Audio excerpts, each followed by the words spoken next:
September 21st, 1987. It's been 1 year since I first went inside that house. I have to finish what I started. What I am about to do has not been approved by the Vatican.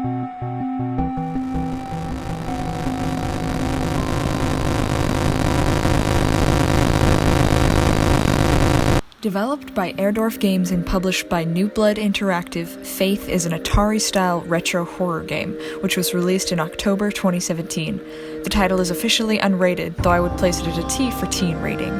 First released on itch.io by Airdorf Games, many gamers who frequent similar sites for new indie game releases were the first intended audience of this game.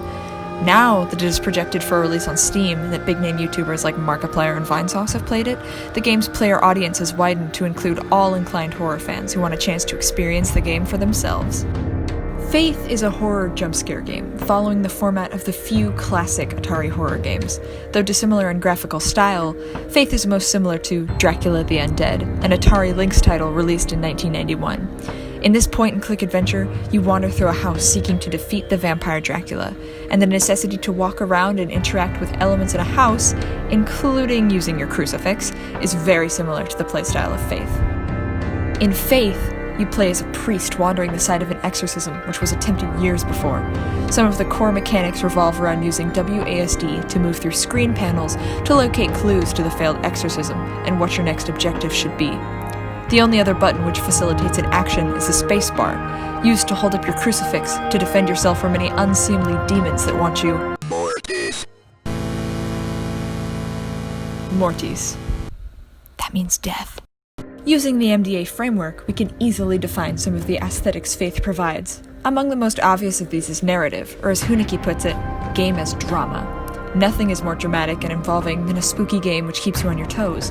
I would also say the game has aspects of both discovery and challenge, similar to Undertale in that it's much more exciting if you're seeing the game for the first time on your first playthrough. The dynamics which undermine the gameplay to create the aesthetic experiences previously mentioned are simple. Challenge comes out of what I would call a distinct control deficit, aka there are certain trials and sequences in-game that are made difficult simply by Ward's inability to invoke the power of Christ diagonally. I mean, why would a priest only be able to use his crucifix in the cardinal directions?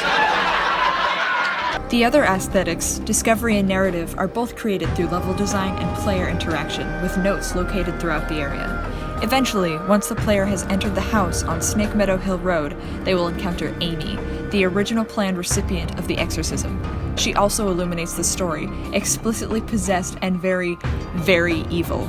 Each interaction, with either a note or NPC, propels the narrative and the essence of the game. In fact, the main facet of this game is that it exists as a story.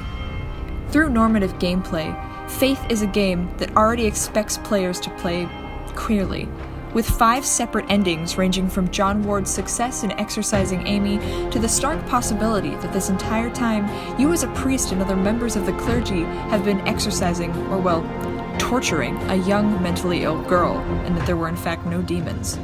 To play this game queerly, I would argue that dying again and again on purpose for the sake of simply doing it, or to desensitize oneself to the jump-scare mechanics is the way to go. On most screens of this game, there's a chance that something will attempt to kill you, be it Michael or Amy or whatever that is. Experiencing the death screen over and over on purpose can alter your headspace, placing you in the seat of the developer, testing the mechanics over and over, or into the mind of John Ward himself. One of the ways I find myself making this game more queer is by delving into the story, sitting on each screen, going beyond the secret ending, and all other endings to really understand what is scarier. Demons, or the historical abuse of women by the Catholic Church? I think it depends on the player background. Playing queerly this way changes the game's dynamics, in that most of the dynamics slow to a halt. The aesthetics change as well, as I would argue, the longer you sit on one screen really processing this idea, the less this game rings of discovery, and more discovery of the self. I would recommend this game to anyone with some time on their hands. To ex-Catholics, current Catholics, Buddhists, Pastafarians, anyone of any faith. Each and every one of us walks the line between some form of spirituality and reality. Where the two depend upon each other or crumble in spite of one another is all a matter of perception.